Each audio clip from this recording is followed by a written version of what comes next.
kali 2 sama dengan 4.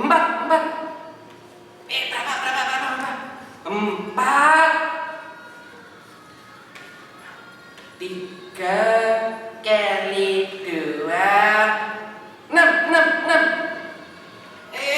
Berapa pelan-pelan tuh? 6. Terus 4 kali 3 12. Berapa? 12. Kamu itu pelan-pelan toh. Kalian lagi apa di sini? Ayah.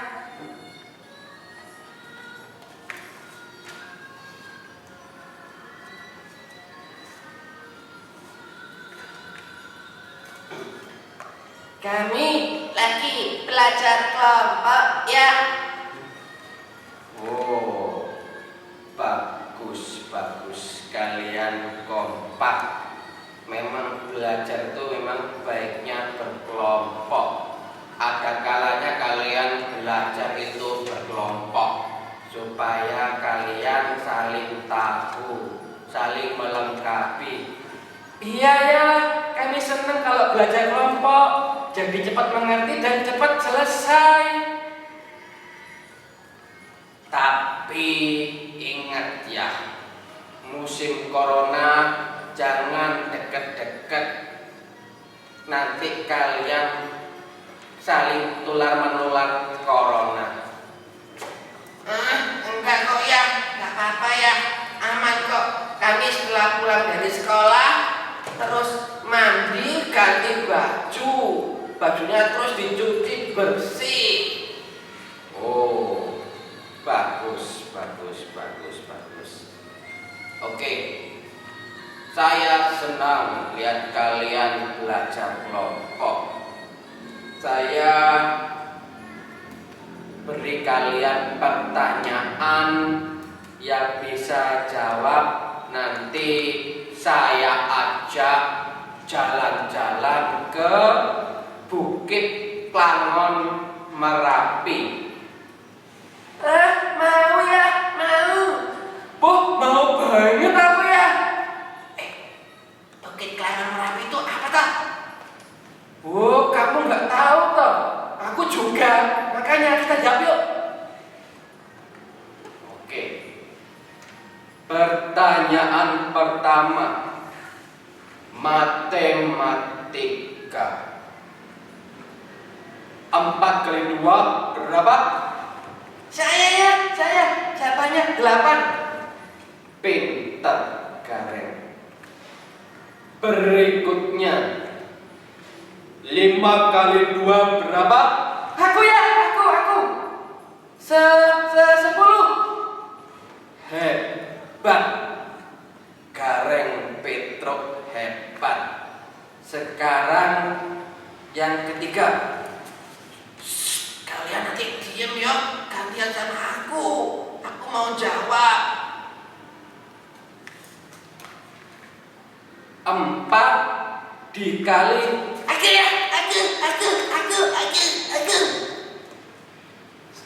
Bentar, Gong, belum selesai. 4 kali 34. Waduh, kok berat? Ini gak adil. Ya, ini gak adil ya. Masa giliran Gareng sama Petro 5 kali 2, 4 kali 2. Kok Bagong 4 kali 34? Apanya yang tidak adil? Coba yang lain. 134 ya.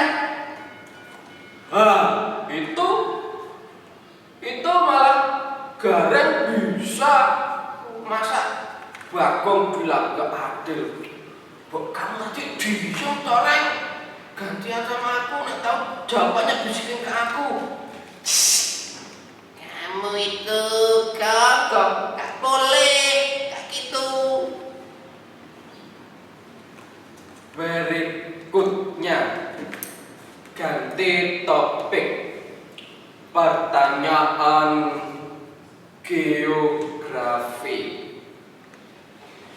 Sebutkan tempat-tempat wisata di daerah Wonosari, Yogyakarta.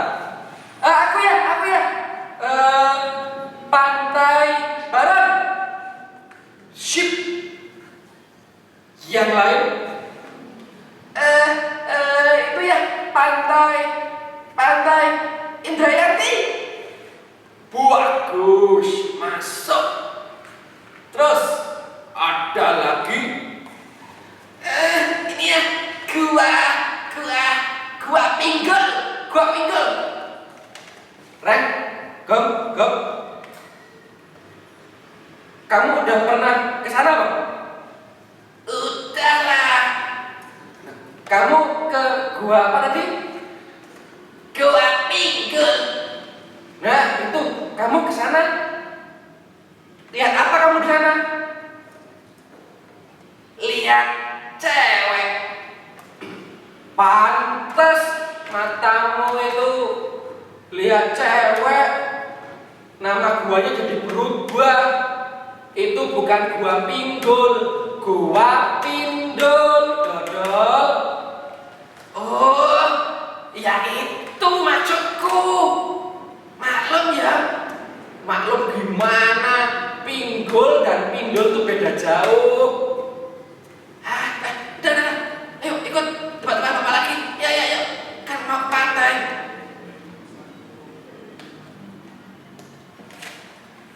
Ya.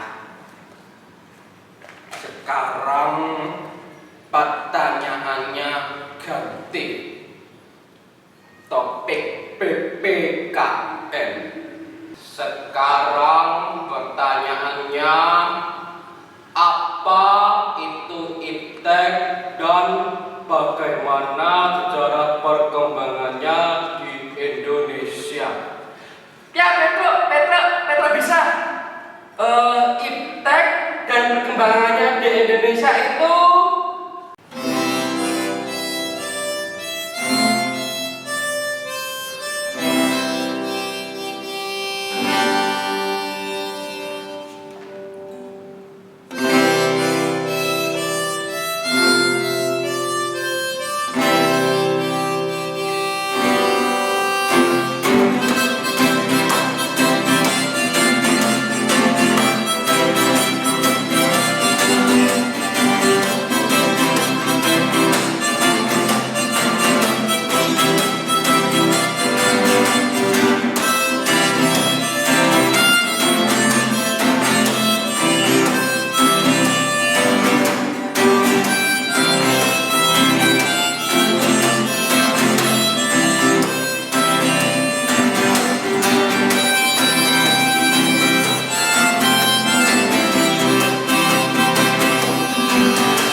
Halo teman-teman semua, berjumpa lagi dengan saya.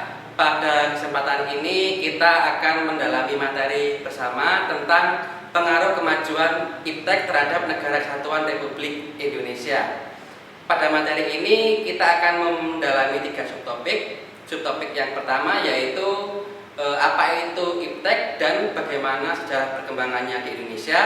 Dan yang kedua, apa pengaruh atau dampak positif negatif iptek terhadap Negara Kesatuan Republik Indonesia. Dan yang ketiga adalah bagaimana peran selektif terhadap kemajuan perkembangan iptek. Yang pertama, kita akan membahas apa itu iptek dan bagaimana cara perkembangannya di Indonesia. Iptek ini merupakan akronim dari ilmu pengetahuan dan teknologi. Maka untuk mendefinisikan iptek, kita akan melihat apa itu definisi ilmu pengetahuan terlebih dahulu dan baru kemudian teknologi.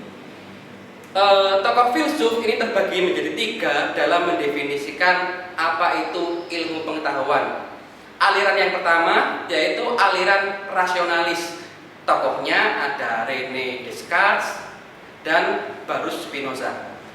Mereka beranggapan bahwa pengetahuan dibentuk bukan berdasarkan sebuah pengalaman, melainkan asas-asas a priori, pengetahuan yang telah ada sebelum bertemu dengan pengalaman dari rasio manusia, dari pemikiran manusia sebelum mereka melakukan sebuah pengalaman.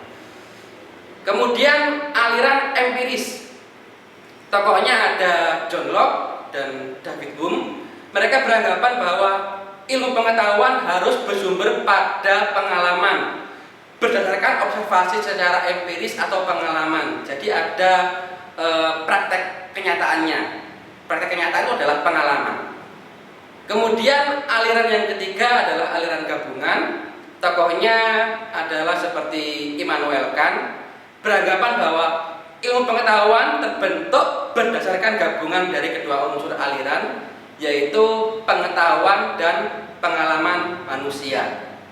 Maka dalam Kamus Besar Bahasa Indonesia, definisi ilmu pengetahuan adalah gabungan berbagai pengetahuan yang disusun secara logis dan bersistem dengan memperhitungkan sebab dan akibat. Setelah kita melihat definisi dari ilmu pengetahuan, kita akan melihat apa sih itu dari teknologi. Tokoh yang bernama Denis Diderot merupakan filsuf dari Prancis, mendefinisikan teknologi adalah berbagai alat dan sistem yang bekerja sama untuk suatu tujuan yang sama.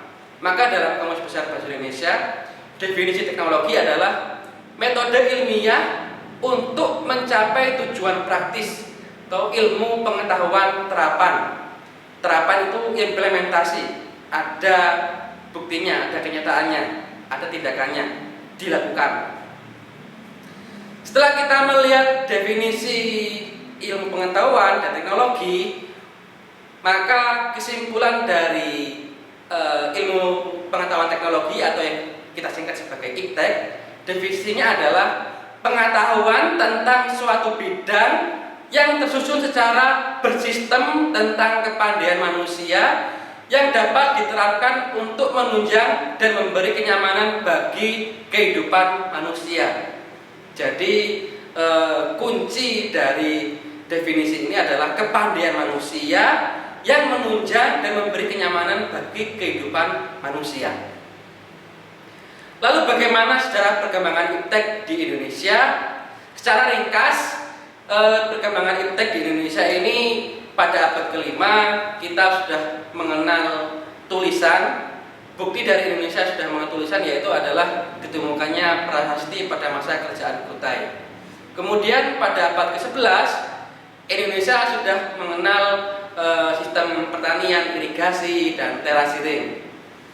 Pada abad ke-12 Indonesia menemukan sistem budaya membatik. Ini yang kemudian menjadi budaya kita yang ditetapkan sebagai budaya warisan Indonesia yang disahkan oleh internasional UNESCO. Kemudian pada 14 Indonesia sudah bisa menemukan membuat perahu sebagai alat transportasi laut. Perahu apakah itu? Nah, yang kalau kita mungkin pernah melihat uang 100 kertas yang lama itu adalah perahu pinisi. Itu merupakan perahu Indonesia yang dibuat pada abad ke-14. Ingat ya, perahu pinisi ini merupakan perahu yang dibuat berasal dari Sulawesi Selatan.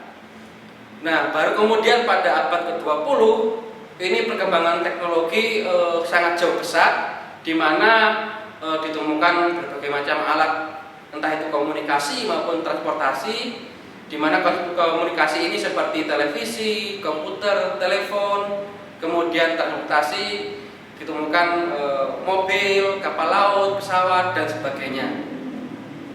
Dan jangan lupa pada tahun 1995 kita mempunyai tokoh yang luar biasa.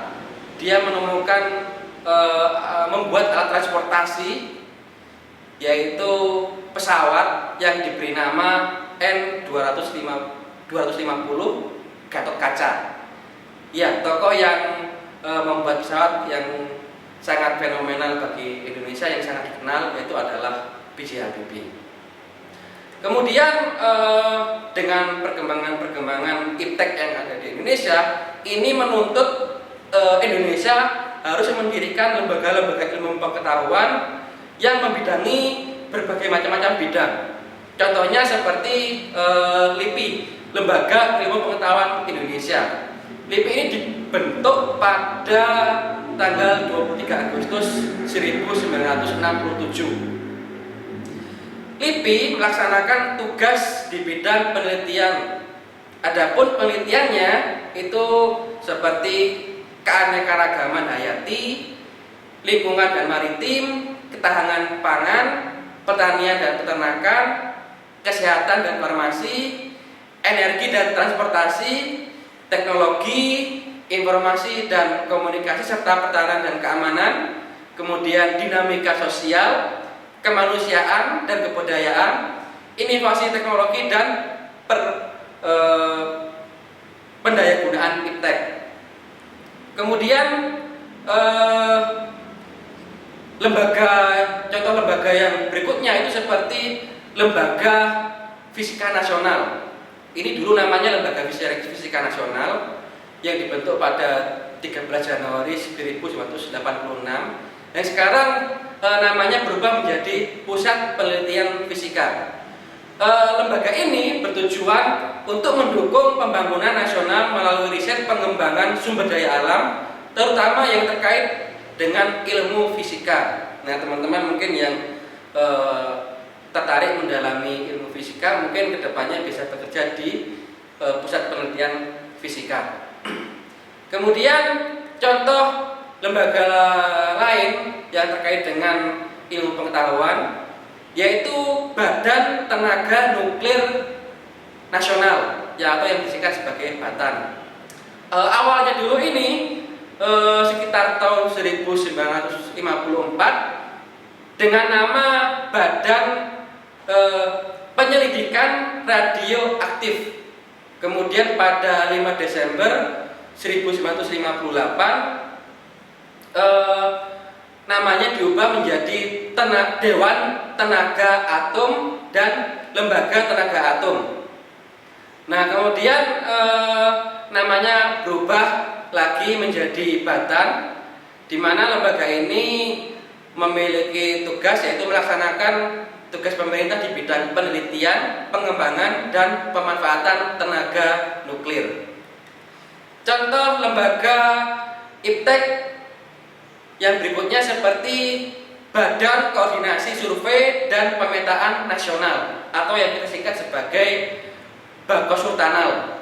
Kalau dulu namanya adalah Badan Informasi Geospasial. Lembaga ini bertugas melaksanakan tugas di bidang geospasial, melakukan pemetaan dengan inventarisasi sumber-sumber alam dalam rangka menunjang pembangunan nasional. Lalu contoh-contoh yang lain udah ada banyak. Contohnya seperti Badan Pengkajian dan Terapan Teknologi atau BPPT, kemudian Lembaga Biologi Nasional, Lembaga Oceanologi Nasional, dan masih ada banyak lagi lembaga-lembaga yang lain. Itu penjelasan saya terkait dengan apa itu iptek dan bagaimana sejarah perkembangannya di Indonesia. Sekarang kembali ke wayang. Terima kasih. Nah, seperti itu ya. Oh, Petro. Bagus, Petro. Pintar kamu. Berikutnya, yang kedua, apa dampak positif dan negatif iptek?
pengaruh kemajuan IPTEK terhadap Negara Kesatuan Republik Indonesia. Perlu dipahami ya bahwa IPTEK ini adalah sesuatu yang netral. Hal yang menyebabkan IPTEK mempunyai dampak positif dan negatif adalah manusia yang menjalankannya. Jadi manusia bisa saja berbuat negatif melalui IPTEK, bisa saja positif. Ini tergantung manusianya. Yang pertama kita akan melihat bagaimana dampak positif IPTEK dalam bidang politik. Yang pertama yaitu meningkatkan nilai-nilai keterbukaan, kebebasan, dan demokrasi. Sekarang kan kalau kita lihat secara terbuka sering dilakukan diskusi politik yang kemudian disiarkan di televisi, di radio, dan juga pun ada yang live streaming di YouTube. Ini merupakan contoh dari keterbukaan dan kebebasan dan demokrasi.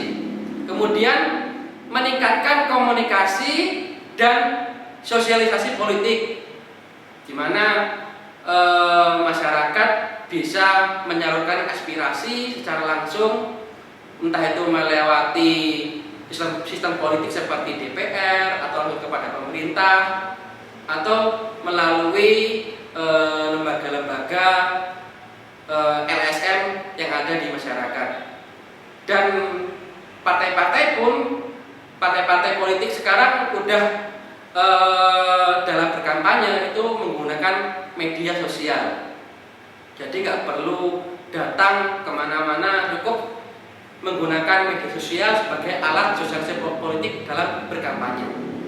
Kemudian yang berikutnya, yang ketiga adalah mencegah tindak korupsi, kolusi, nepotisme.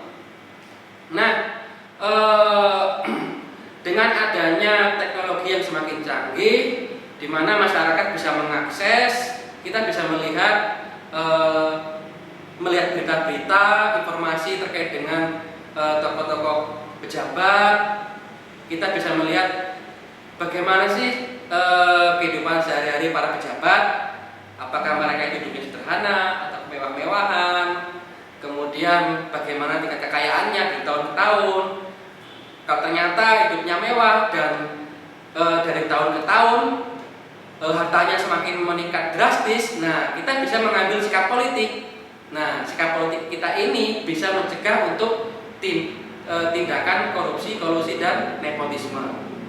Sikap politik ini macam-macam. Bisa saja kita tidak memilih orang yang tidak memilih orang yang atau tokoh atau calon pejabat yang dianggap korup. Atau bisa jadi kalau kita lebih frontal lagi, kita malah meninggalkan partai-partai yang dianggap membahayakan atau dianggap banyak korupsinya, seperti itu. Kemudian dampak negatif IPTEK di bidang politik. Dampak negatif yang pertama yaitu kebebasan memungkinkan segelintir orang untuk berpaling dari ideologi Pancasila ke ideologi lain. Ya, memang kalau kita lihat di media massa, kita sering melihat bagaimana tindakan-tindakan intoleransi yang tidak menghargai keberagaman agama. Dan ini disinyalir ini merupakan bentuk-bentuk bahaya dari radikalisme. Dan di Indonesia pun juga sering terjadi tindakan terorisme ya. Yang terakhir yang kita ketahui secara bersama adalah tindakan bom yang terjadi di Surabaya.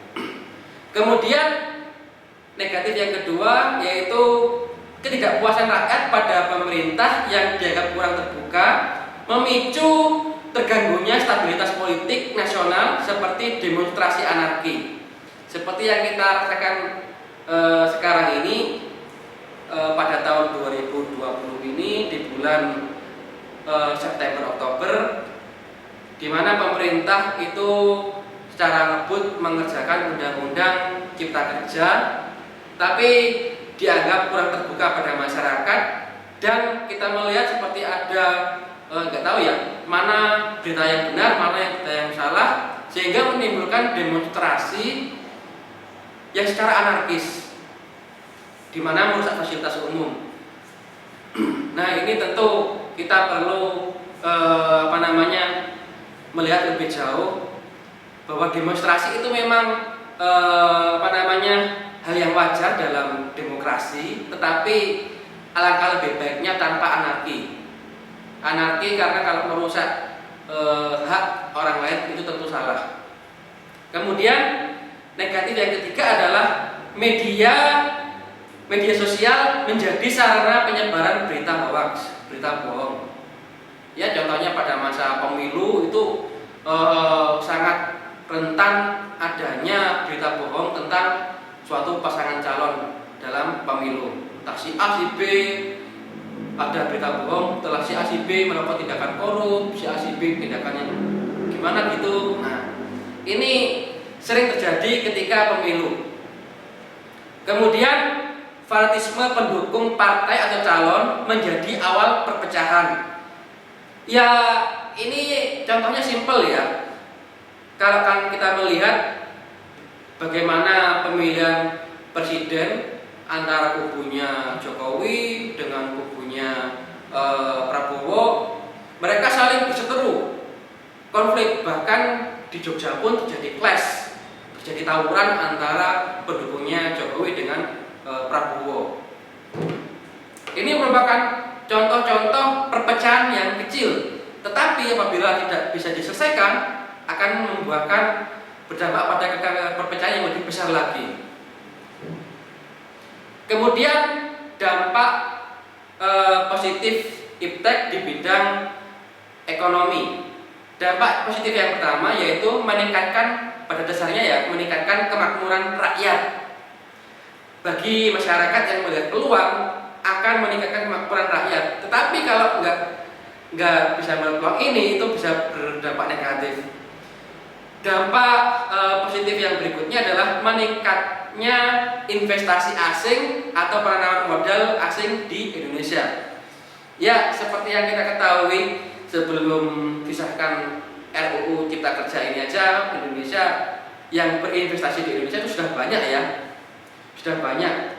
Contohnya yang paling terkenal dari sejak dahulu ya di Papua yaitu seperti Freeport. Dan itu seperti apa ya? Sudah lama mengambil kekayaan yang ada di Indonesia. Dan makin lama ya kita memang diberi peluang supaya Indonesia itu merupakan negara yang sah dari pemilik sumber daya yang ada di Papua ya. Maka secara belahan kita secara hukum kita pun memiliki hak yang lebih banyak terhadap kekayaan tambang emas di Papua. Kemudian makin terbukanya pasar internasional bagi hasil produk dalam negeri, di mana kita masyarakat di Indonesia itu bisa secara terbuka memasarkan produk-produk kepada luar negeri. Produk-produk kita bisa dijual di luar negeri. Banyak sebenarnya ya produk-produk kita yang dijual di luar negeri, dari tekstil, bahkan ada tekstil kita itu yang dijual di luar negeri. Bahkan mungkin kalau teman-teman yang hobinya naik gunung mungkin gak asing lagi dengan produk dengan merek Eiger. Kita menganggap dulu bahwa Eiger ini adalah merek di luar negeri. Tidak, bahwa Eiger ini adalah merek dari dalam negeri yang berhasil dipasarkan di luar negeri. Dan kita pun beranggapan bahwa Eiger itu luar negeri ya. Pada kenyataannya Eiger itu adalah dari dalam negeri. Kemudian meningkatkan efisiensi kegiatan ekonomi dan menghilangkan biaya yang tinggi. Karena pada dasarnya iptek ini akan memudahkan manusia supaya manusia bisa bekerja dengan cepat tanpa membuang waktu. Kemudian yang berikutnya meningkatkan kesempatan kerja dan devisa negara ini akan bertambah dan membuka kesempatan kerja, seperti contohnya kalau teman-teman dalam kegiatan ekonomi ya, kalau teman-teman yang hobinya belanja online, mungkin teman-teman bisa melihat beberapa beberapa platform belanja online seperti Lazada, kemudian Bibli, Shopee, Bukalapak, Tokopedia, OLX, Akulaku. Nah, itu merupakan situs-situs platform pasar ekonomi yang terbuka, di mana kita pun bisa menjadi penjual melalui akun-akun tersebut. Dan bahkan yang cukup populer sekarang dampak dari iptek di bidang ekonomi yaitu semakin banyaknya orang-orang yang bekerja di YouTube atau yang kita kenal sebagai YouTuber.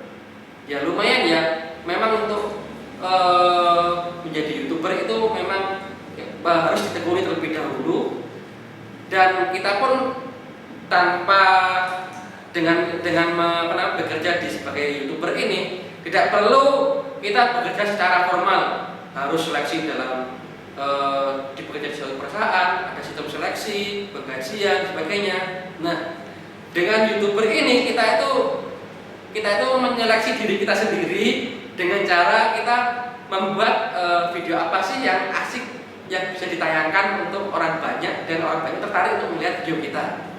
Seperti itu. Itu dampak positif di bidang ekonomi. Lalu apa dampak negatif di bidang ekonomi? Dampak negatifnya adalah, nah ini yang cukup mengerikan, Indonesia dibanjiri oleh barang-barang dari luar negeri. Hal ini mengakibatkan terdesaknya barang-barang lokal tradisional karena kalah bersaing dengan barang-barang dari luar negeri.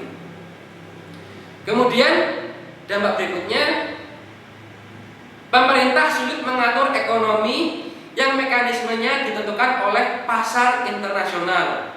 Ya, ini memang perlu kita lihat lebih dalam bahwa perekonomian Indonesia ini dikuasai oleh pihak asing yang menanamkan modal, yang akhirnya mereka itu akan mendikte pemerintah Indonesia. Dengan demikian apa yang terjadi? Indonesia itu menjadi dijajah secara ekonomi oleh investor sebenarnya. Dan dampak berikutnya adalah timbulnya kesenjangan sosial yang sangat tinggi sebagai akibat dari adanya persaingan bebas. Ya, kesenjangan ekonomi sosial ini itu memang tidak bisa dipungkiri bahwa disebabkan dari kemiskinan yang tersistematis. Maksudnya kemiskinan yang tersistematis itu seperti ini, bahwa kalau yang miskin ini kemudian dengan keadaan yang miskin mereka susah untuk sekolah. Susah untuk sekolah otomatis tidak bisa mendapatkan pengetahuan, tidak bisa mendapatkan ijazah. Lalu apa yang mereka lakukan kemudian? Mereka nggak bisa bekerja dengan bekerja di suatu perusahaan dengan penghasilan yang lebih tinggi. Mereka yang miskin kebanyakannya ini akan bekerja dengan pekerjaan yang upahnya rendah. Jadi secara turun-temurun terus-menerus akan seperti itu. Yang miskin nggak bisa sekolah, bekerjanya di tempat bekerja yang penghasilannya rendah, dan mereka pun menghasilkan keturunan, di mana keturunannya pun anaknya pun juga nggak bisa sekolah, kemudian akhirnya nggak bisa bekerja di tempat penghasilan yang tinggi. Mereka hanya bekerja di tempat penghasilan yang upahnya rendah. Seperti itu terus menerus. Kemudian dampak positif iptek di bidang sosial budaya. Yang pertama, mempermudah masyarakat dalam memperoleh informasi.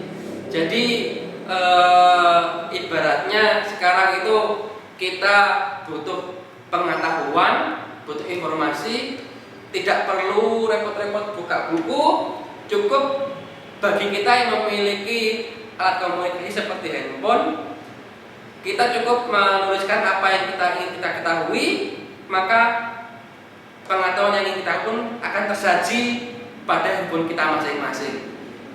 Dimana ini contoh dari mempermudah masyarakat dalam memperoleh informasi. Yang kedua, proses transformasi ilmu pengetahuan tidak hanya diperoleh dari lembaga pendidikan, tetapi bisa jadi dari internet. Ya, kalau kita mau belajar entah itu berbagai macam bidang ya, PPKN, bahasa Inggris, matematika, itu sebenarnya tidak hanya kita peroleh dari lembaga formal seperti sekolah ya, tetapi kalau kita browsing di internet ada sangat banyak sekali pengetahuan tentang entah itu matematika, PPKN, bahasa Inggris, dan ilmu pengetahuan yang lain-lainnya. Itu ada banyak.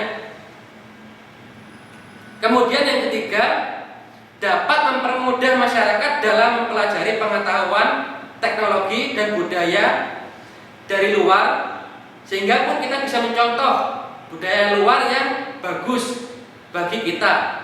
Contohnya seperti apa? Yaitu terkait dengan etos kerja. Kalau kita kan melihat Jepang itu adalah negara dengan etos kerja yang tinggi. Mereka itu udah gak mau libur, kemudian mereka disiplin kerjanya sangat tinggi sekali, tepat waktu dan gak mau libur, inginnya kerja terus. Nah, ini luar biasa etos kerja dari masyarakat Jepang. Ini yang patut kita contoh.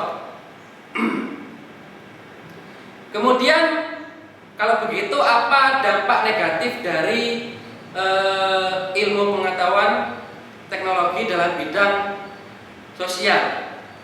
Dampak negatifnya itu seperti ini. Yang pertama, munculnya gaya hidup konsumtif, di mana selalu mengkonsumsi barang-barang dari entah itu dalam negeri maupun luar negeri. Kemudian yang kedua, munculnya sifat hedonisme, yaitu kenikmatan pribadi dianggap sebagai suatu nilai hidup tertinggi. Kenikmatan pribadi merupakan suatu hal yang harus segera dipenuhi. Seperti contohnya mabuk-mabukan, foya-foya, itu dianggap sebagai hal yang harus segera dipenuhi. Itu sifat dari hedonisme. Kemudian munculnya sikap individualisme, yaitu sikap yang selalu mementingkan diri sendiri serta memandang orang lain itu tidak ada, egois.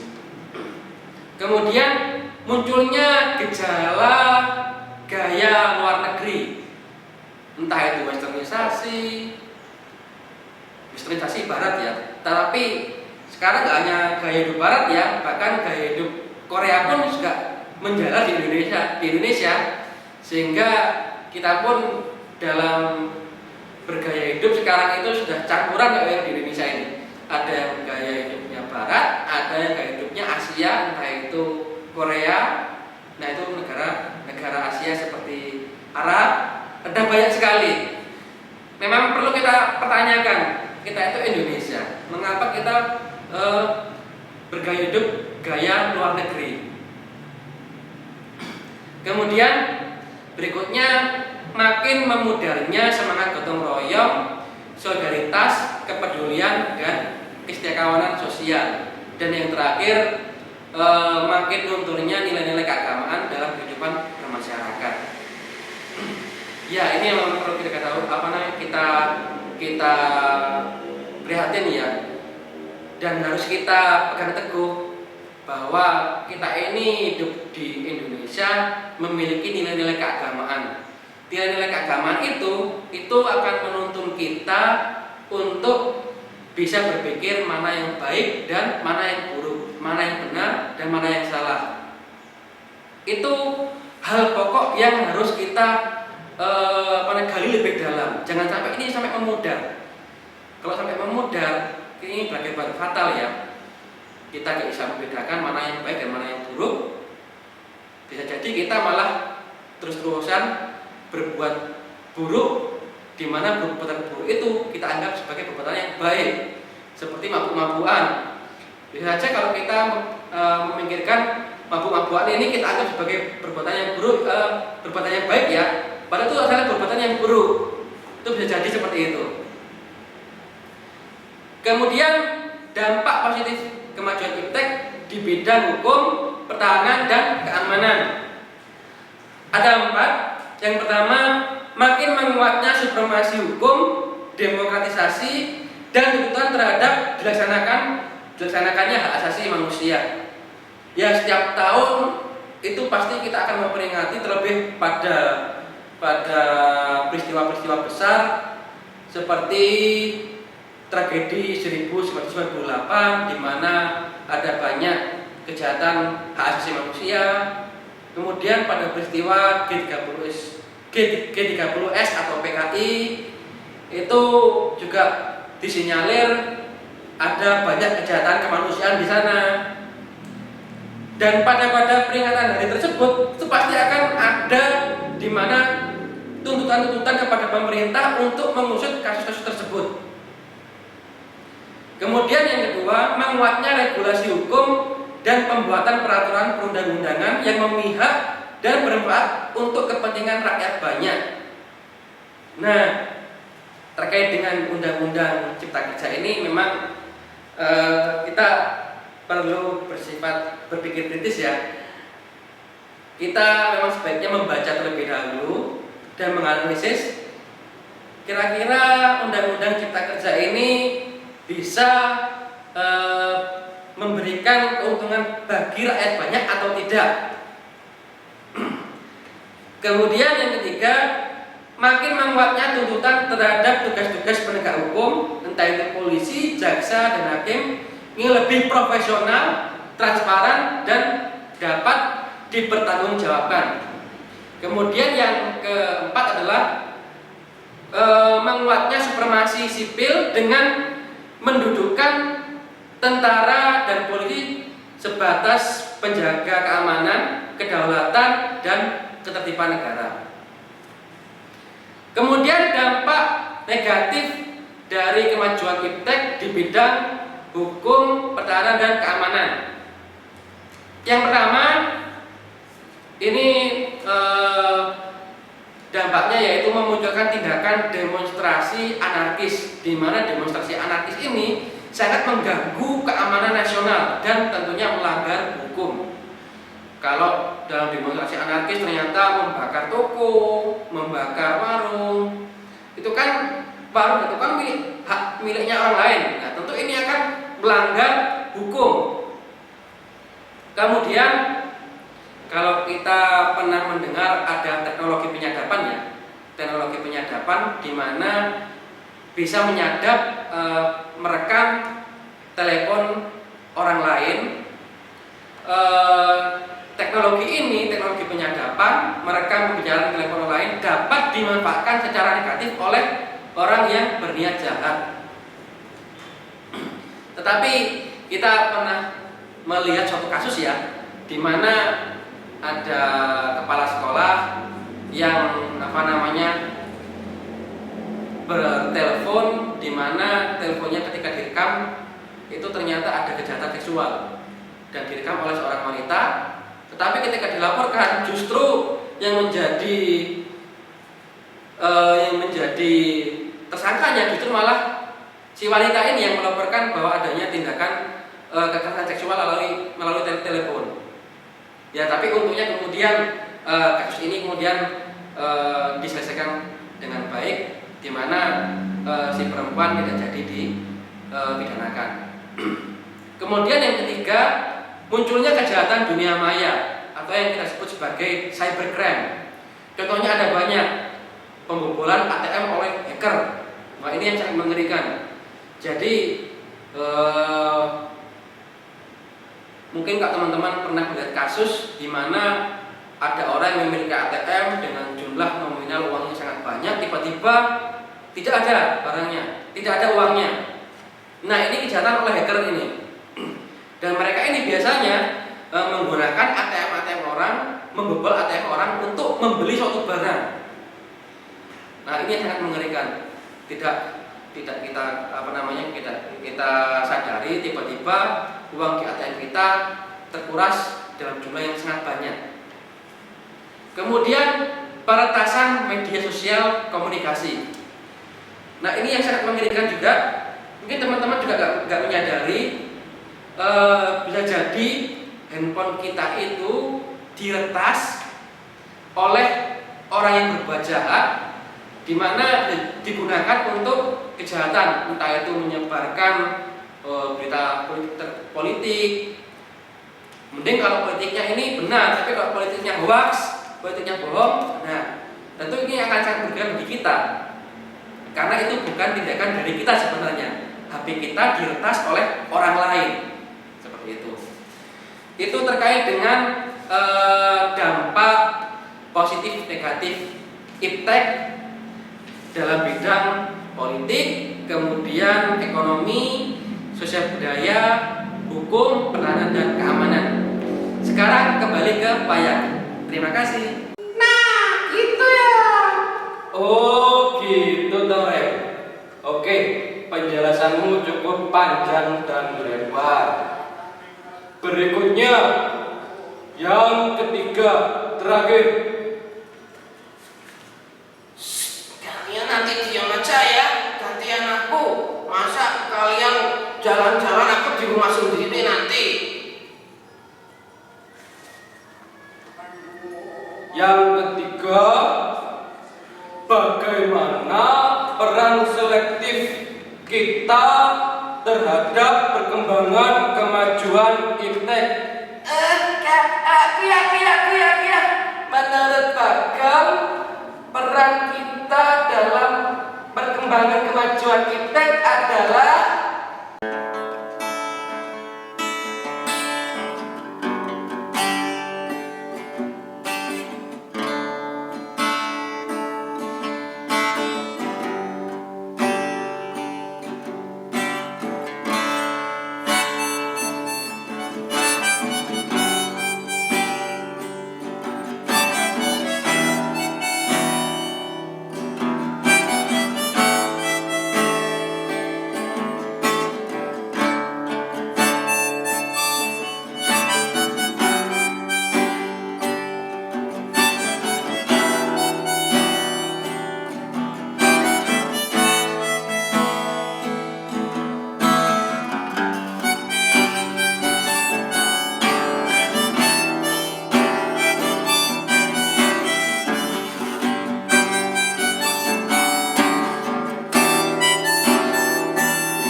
Setelah kita melihat dampak positif dan negatif iptek terhadap negara Kesatuan Republik Indonesia, lalu apa yang kita lakukan terhadap perkembangan iptek tersebut?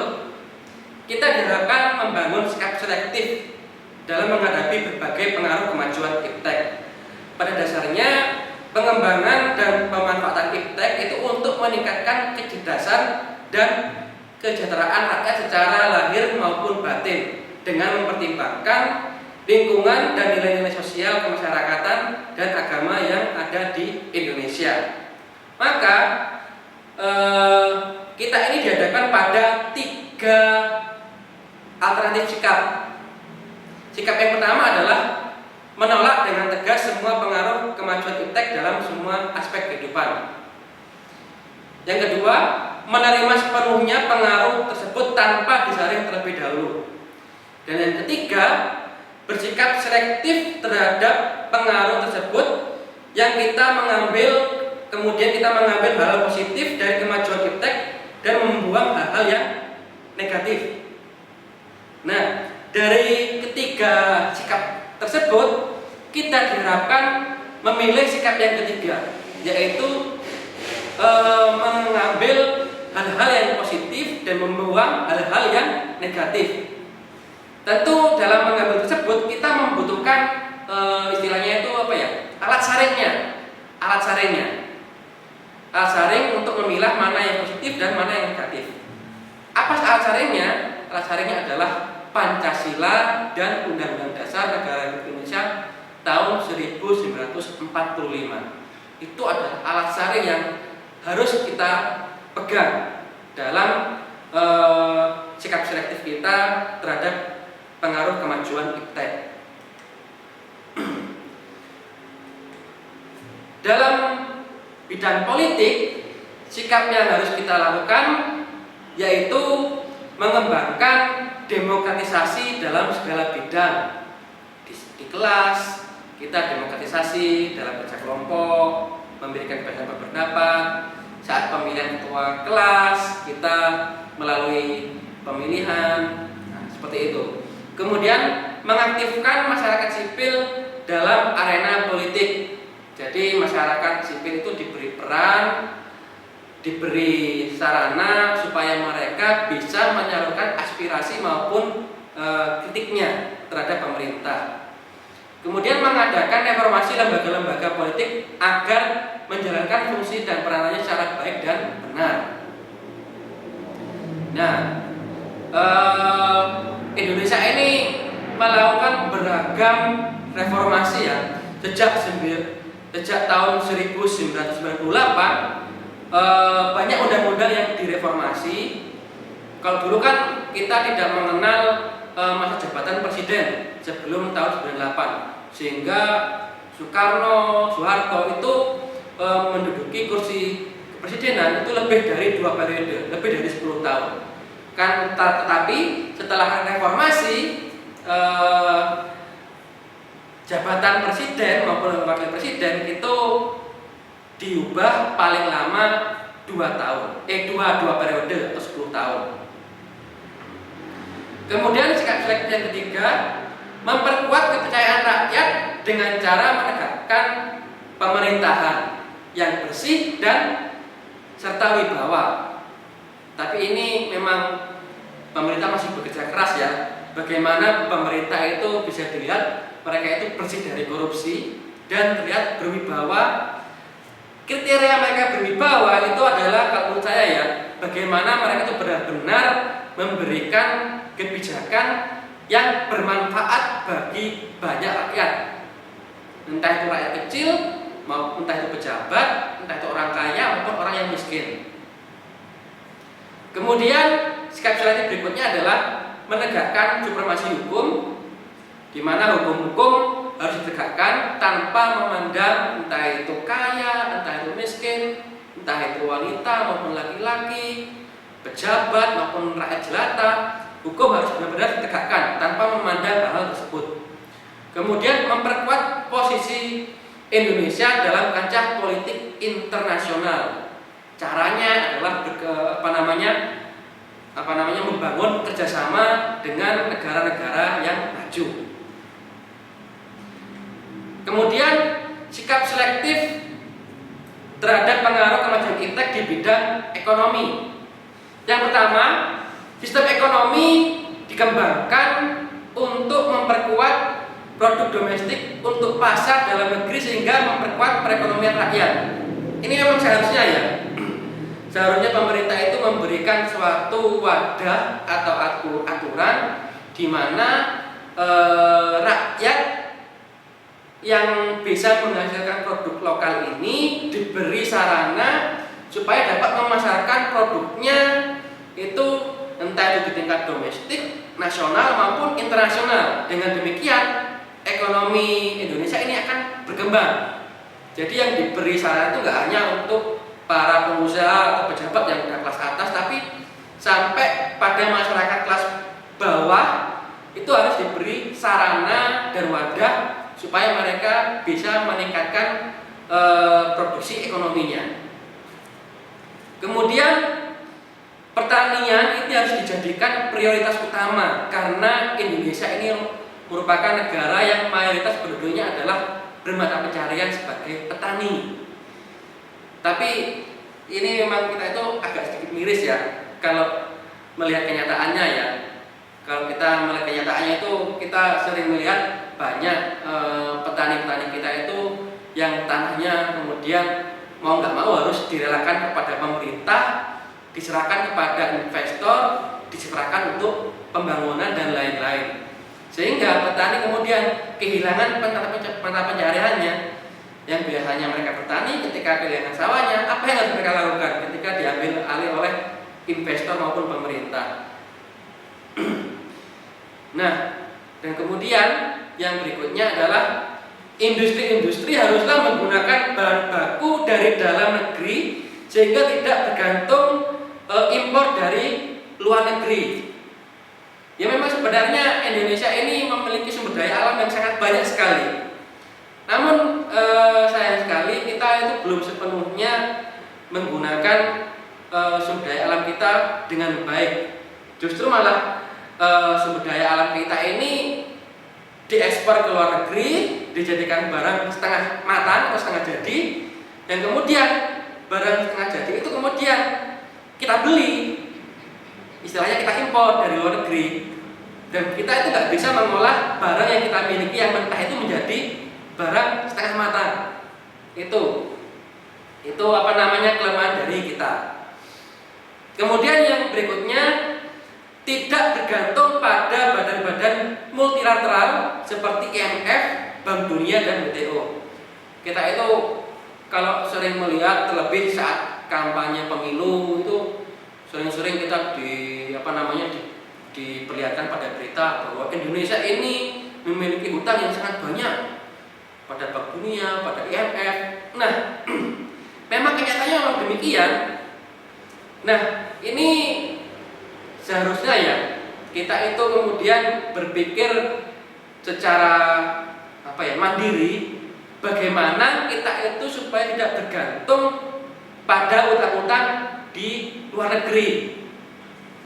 Akan tetapi ini sulit bagi kita karena kita selalu pola hidup bangsa Indonesia ini konsumtif, ingin belum bisa menciptakan yang produktif, belum bisa menghasilkan barang, tetapi bisanya itu mengkonsumsi.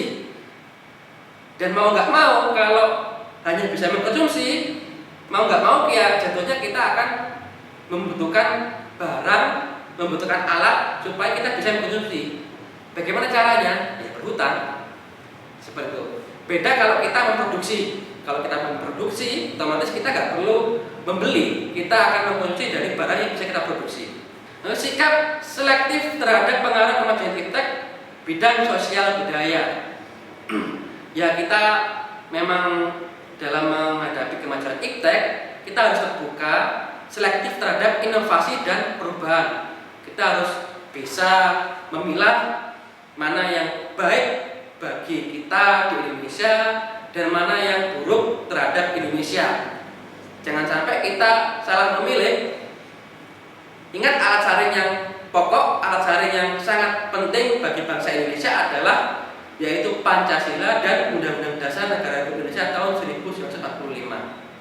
Kemudian sikap selektif berikutnya adalah berorientasi pada masa depan daripada masa lampau.